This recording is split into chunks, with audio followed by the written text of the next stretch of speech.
একটুখানি কথামৃত। ঠাকুর শ্রী রামকৃষ্ণ সেই পূর্ব পরিচিত ঘরে বসিয়া আছেন। বেলা 11টা হইয়াছে। রাখাল, মাস্টার প্রভৃতি ভক্তেরা সেই ঘরে উপস্থিত আছেন। গত রাত্রে ফলহারিণী কালী পূজা হইয়া গিয়াছে। সেই উৎসব উপলক্ষে নাটমন্দিরের শেষ রাত্রে হইতে যাত্রা হইয়াছে, বিদ্যাসুন্দরের যাত্রা। ঠাকুর সকালে মন্দিরে মাকে দর্শন করিতে গিয়া একটু যাত্রাও শুনিয়াছেন। যাত্রাওয়ালা স্নানান্তে ঠাকুর শ্রী রামকৃষ্ণকে দর্শন করিতে আসিয়াছেন। যে গৌরবর্ণ ছোকরাটি বিদ্যা সাজিয়াছিলেন, তিনি সুন্দর অভিনয় করিয়াছিলেন। ঠাকুর তাহার সহিত আনন্দে অনেক ঈশ্বরীয় কথা কহিতেছেন। ভক্তেরা আগ্রহের সহিত সমস্ত শুনিতেছেন। ঠাকুর বিদ্যা অভিনেতার প্রতি বলিলেন, তোমার অভিনয়টি বেশ হয়েছে। যদি কেউ গাইতে, বাজাতে, নাচতে কি একটা কোনো বিদ্যাতে ভালো হয়, সে যদি চেষ্টা করে শীঘ্রই ঈশ্বর লাভ করতে পারে। আর তোমরা যেমন অনেক অভ্যাস করে গাইতে, বাজাতে বা নাচতে শিখো, সেইরূপ ঈশ্বরেতে মনের যোগ অভ্যাস করতে হয়। পূজা, জপ, ধ্যান এসব নিয়মিত অভ্যাস করতে হয়। তোমার কি বিবাহ হয়েছে? ছেলেপুলে? বিদ্যা বললেন, আগে একটি কন্যা গত, আরও একটি সন্তান হয়েছে। সংসারে সুখ তো দেখছ, যেমন আমরা কেবল আঁটি আর চামড়া, খেলে হয় অম্লশূল। যাত্রাওয়ালার কাজ করছো, তা বেশ, কিন্তু বড় যন্ত্রণা। এখন কম বয়স, তাই গোলগাল চেহারা, তারপর সব তুবড়ে যাবে। যাত্রাওয়ালারা প্রায় ওই রকমই হয়, গাল তোবড়া, পেট মোটা, হাতে দাগা। সকলে হেসে উঠলেন। আমি কেন বিদ্যাসুন্দর শুনলাম, দেখলাম, তাল, মান, গান বেশ। তারপর মা দেখিয়ে দিলেন যে নারায়ণী এই যাত্রাওয়ালাদের রূপ ধারণ করে যাত্রা করছেন। বিদ্যা বললেন, আজ্ঞে, কাম আর কামনা তফাৎ কি?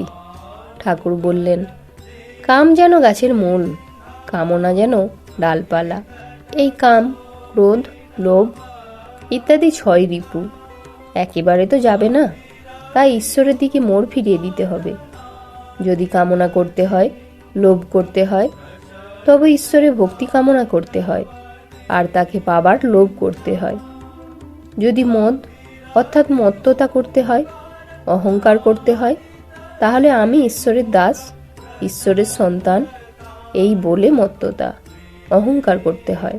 সব মন তাকে না দিলে তাকে দর্শন হয় না। কামিনী কাঞ্চনে মনের বাজে খরচ হয়।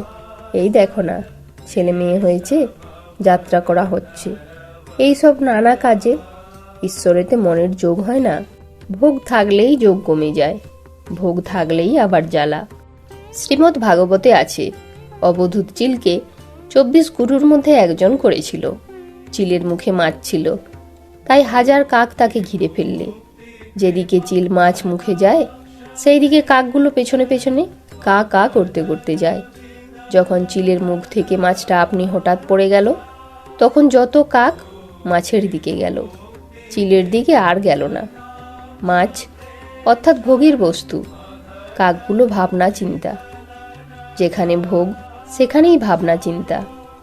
ভোগ ত্যাগ হয়ে গেলেই শান্তি। আবার দেখো, অর্থই আবার অনর্থ হয়। তোমরা ভাই ভাই বেশ আছো, কিন্তু ভাই ভাইয়ে হিস্সে নিয়ে গোল হয়।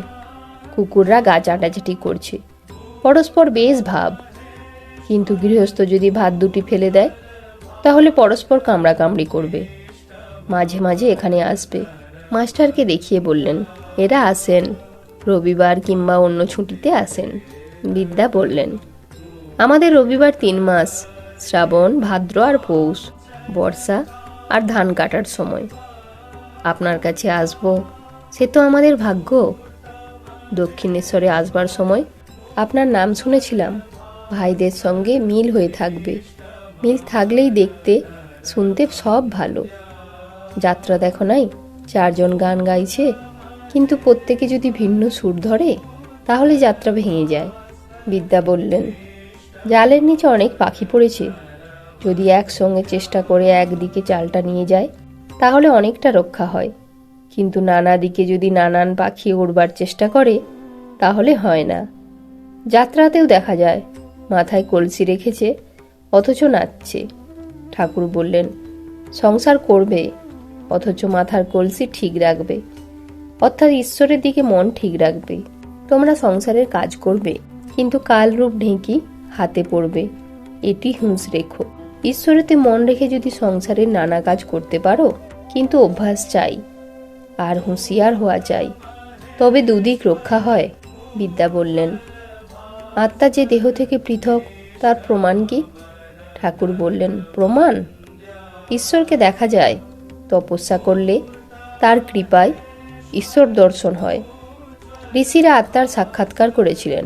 সায়েন্সে ঈশ্বর তত্ত্ব জানা যায় না, তাতে কেবল এটার সঙ্গে ওটা মিশলে এই হয়, আর ওটার সঙ্গে এটা মিশলে এই হয়, এইসব ইন্দ্রগ্রাহ্য জিনিসের খবর পাওয়া যায়।